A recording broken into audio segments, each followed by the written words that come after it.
APSRTC బలోపేతానికి ప్రత్యేక చర్యలు తీసుకుంటున్నట్లు రాష్ట్ర రవాణా మంత్రి మండిపల్లి రాంప్రసాద్ రెడ్డి తెలిపారు. రాయచోటి పట్టణంలోని శివాలయం సర్కిల్లో 8 నూతన బస్సులను ప్రారంభించిన ఆయన ఆర్టీసీ కార్మికులకు ఇచ్చిన హామీలను తప్పక నెరవేర్చడం జరుగుతుందన్నారు. త్వరలో 2000 ఎలక్ట్రిక్ బస్సులు కొనుగోలు చేస్తున్నామని, రాబోయే రోజుల్లో ఎక్కడ చూసినా ఎలక్ట్రిక్ బస్సులు రోడ్లపై నడుస్తాయని ఆయన తెలియజేశారు.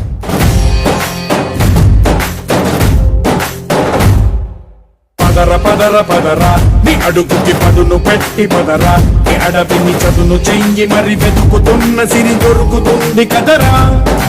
పదర పదర పదరా ఇప్పుడమిని అడిగి చూడు పదరా.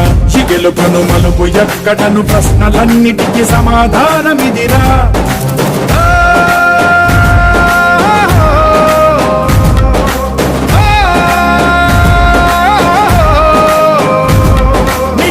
ఇదిరా నీ మొదలిదిరా ఈ పదమున మొదటడు